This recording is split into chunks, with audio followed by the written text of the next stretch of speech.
ushobora kubona uko u Rwanda ruteye ukagira ngo nta bitwaro bya kirimbuzi bihaba cyangwa bikomeye bihambaye kuri umugabane wa Afurika bikomoka mu bihugu bigiye bitandukanye bikomakomeye nk'Uburusiya, Ubushinwa ndetse na Amerika.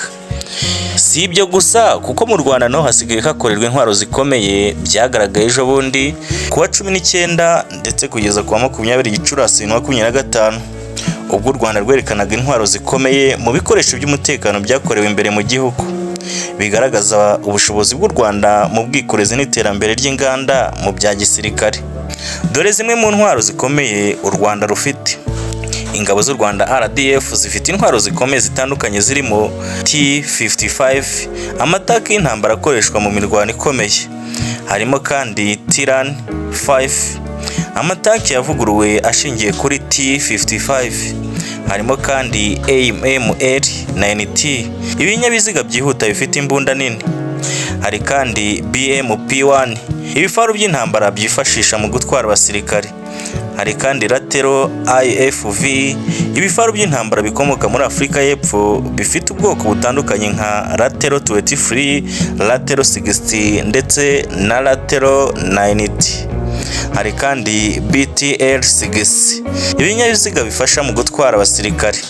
Hari kandi WZ 551, ibinyabiziga by'intambara bikomoka mu Bushinwa.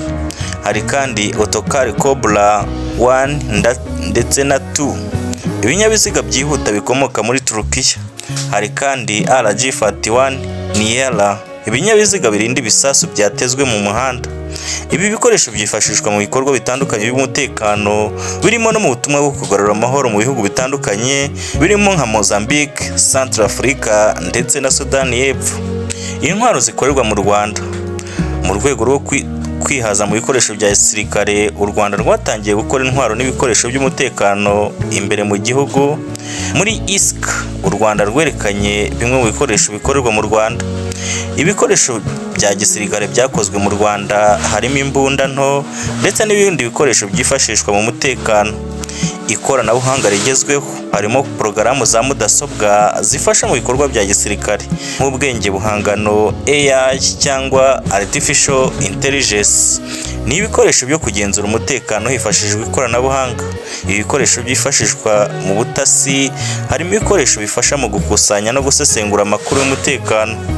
Ibi byose bigamije kongera ubushobozi bw'u Rwanda mu bijyanye n'umutekano wo kwihaza mu bikoresho bya gisirikare mu Rwanda ndetse no muri Afurika muri rusange. Kwerekana intwaro zikomeye mu bikoresho by'umutekano byakozwe mu Rwanda muri ISK byerekana intambwe u Rwanda rumaze gutera mu kwihaza mu bikoresho bya gisirikare ndetse no guteza imbere inganda z'umutekano muri Afurika.